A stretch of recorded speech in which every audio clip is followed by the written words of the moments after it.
Storm damage across our area tonight. Trees are down all over the place, but it wasn't a tornado that caused it. In at least one case in Johnston County, it was a microburst when the storm rushes wind and rain down onto the ground. Thanks for staying up with us tonight. I'm Julia and Grace. Let's get right to it. This is what a level 2 risk of storms can bring, and that's why it's a WRAL Weather Alert Day. Let's start with meteorologist Anthony Baglione. And Anthony, are we in the clear, and what's next for these storms? Julian, certainly been a busy one for us here. We have probably another half an hour to an hour to go before these all push out. I will say, though, from the triangle westward, we are done with the severe risk for this evening.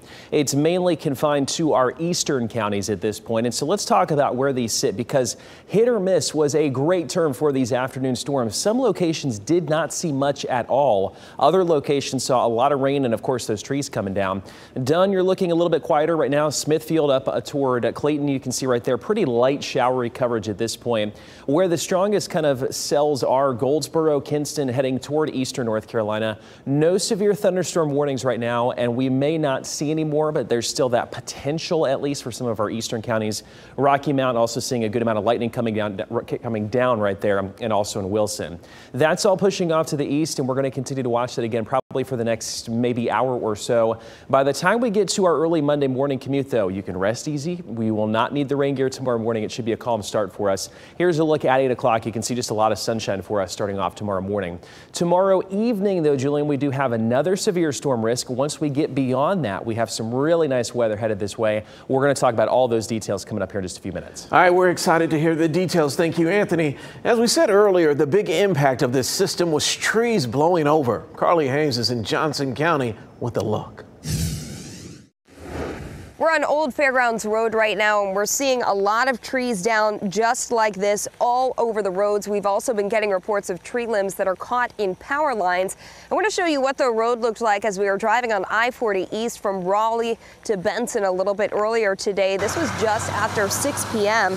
right by Sanders Road. Cars moved slowly to avoid a lot of tree debris on the road there. An NCDOT representative on the highway told me there were a few trees they had to actually remove from the middle of the road. The rest were large trees that were leaning across guardrails and onto the shoulder. Traffic had to merge to one lane to avoid some of those big limbs. And that DOT representative said as far as they knew, that line of trees down on I-40 was the worst damage on main roads that they had seen from storms this afternoon. Carly Haynes, WRAL News, live in Johnston County. Viewers have been sending us video of the storm damage. Take a look at this right here.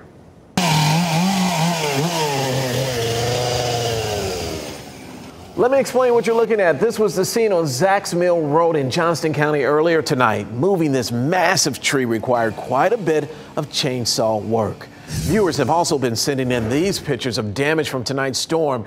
These trees are on Sanders Road and Old Tree Court in Willow Spring. More than 800 customers in that community were without power tonight. You can be a WRAL weather watcher. Show us what conditions are like where you live. If you have a photo or video, go to share it at WRAL.com/weatherwatchers. We may share it on TV or feature it online.